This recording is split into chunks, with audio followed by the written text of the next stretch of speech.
Hey everybody, Max here, and today I'm going to be taking a look at X-Men 97's Wolverine. This is part of Wave 1, but it is the reissue. So it's pretty cool that they did reissue this guy, because I did buy him the day he came out, but I never opened it. And I wanted to get a second one, should have done it, should have bought two right when he came out, so I could open a second one. He got sold out, couldn't find him anywhere, wasn't going to pay scalper prices, and so I just waited, and here we are. And he's pretty good. I like him quite a bit.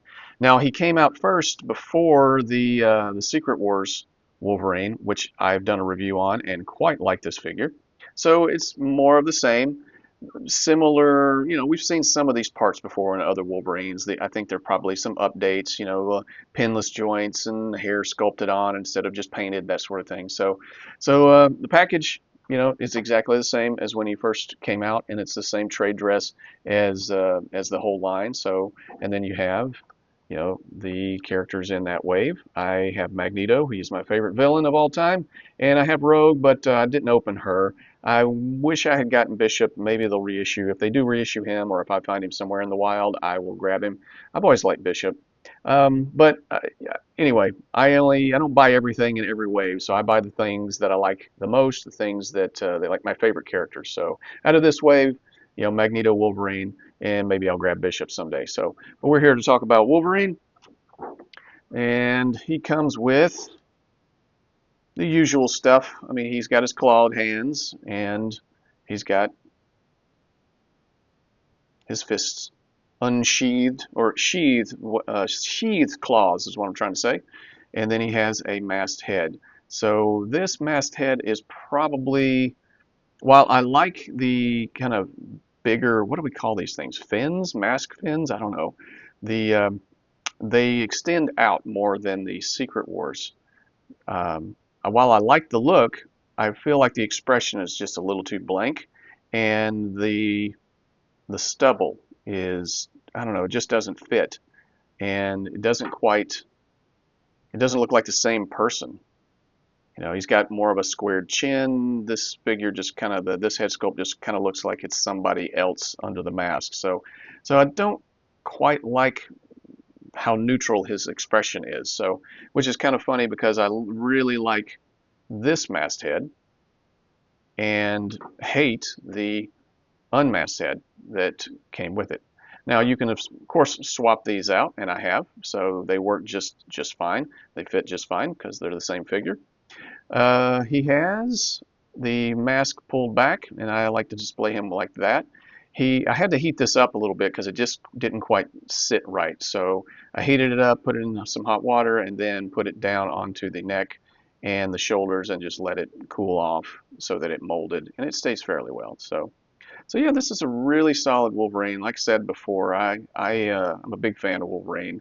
I have several figures, and didn't have a really good tiger stripe one. So yeah, I think they really captured the expression, the look of him. But I think it also kind of works for comic accurate Wolverine too. So he has, because it's a fixed neck, he looks down that far and he looks up fairly well.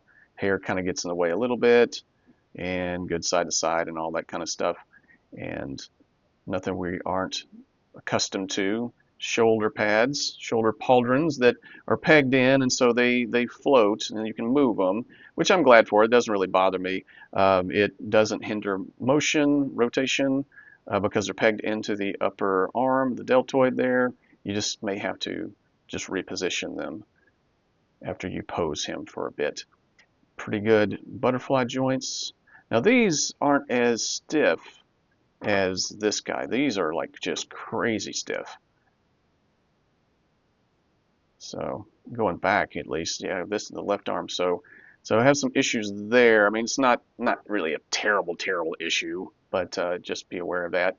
And the paint turned out really well. The tiger stripe, yellow plastic, black stripes, and just the X belt, and it's free floating. He has the ab crunch that he bends forward fairly well, and it's not wobbly or anything like that. And it's almost like they got it right. He doesn't bend back further than he bends forward, so that's great. And then there's a waist swivel.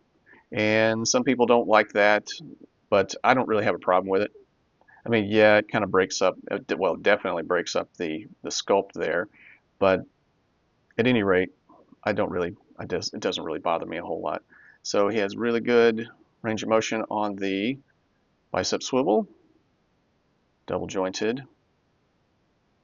and he has pretty good range of motion. I like these claws quite a bit. They are, I mean, yes, they're very flexible, but they hold their shape. I think I might have had to heat one of these up just to kind of get it, more in line, but it's easier to do. I mean, I've had some, and they stay in. They're properly aligned on the wrist. So the the housings there are, I mean, it's all one piece, and so they peg in, and they just did a really great job doing that. So I've had several Wolverine figures where the claws just, like, I'm just, I wanted to ask Hasbro, were you even trying? So they just look terrible. So, so wrist swivel and horizontal hinge on both. So really good there, and you know, it is what it is. I don't mind it. They maintain their shape. That's what I mainly care about, and maintain their position. So that's the most important thing for me with regards to Wolverine's claws. They have to get that right. Pretty good splits. No drop down hips, which I'm fine with. I'm not a huge fan of those. He kicks up about that far. Waist swivel. Pretty good joints, very smooth. Nothing too loose, nothing too tight, with maybe the exception of this left knee there, but he kicks back about that far. And then we have good range of motion on the foot.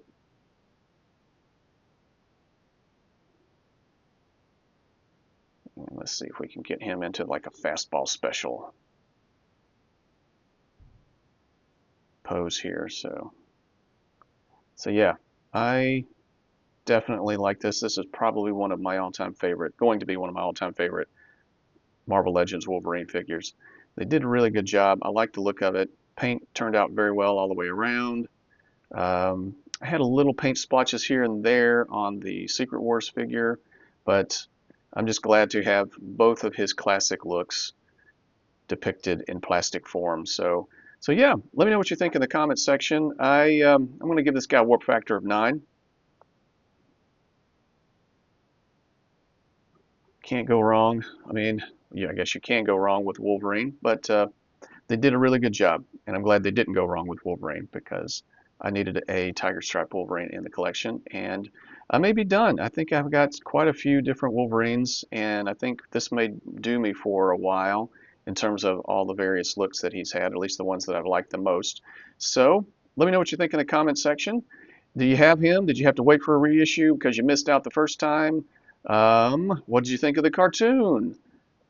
What did you think of San Diego Comic-Con and some of the reveals, like World War II Wolverine and the plainclothes Wolverine that they announced? I'm not a big fan of that one. I feel like that one's lazy looking, but with the pinned legs that they are reusing from a number of plainclothes comic accurate Wolverine figures. So I will not be picking that one up because I think it's you reusing this head sculpt again. So I could just take this head sculpt and throw it onto my Old Man Logan figure and swap out the claws, and I have essentially the same figure. So yeah, not for me. I don't buy every Wolverine figure, but maybe you do. Maybe you're a bigger fan than I am. One of my best friends in college has this version of Wolverine tattooed on his back, so he's a bigger fan of Wolverine than I am. But anyway, that is Logan, X-Men '97 Wolverine. Let me know what you think. Warp factor of 9. I'll talk to you guys next time.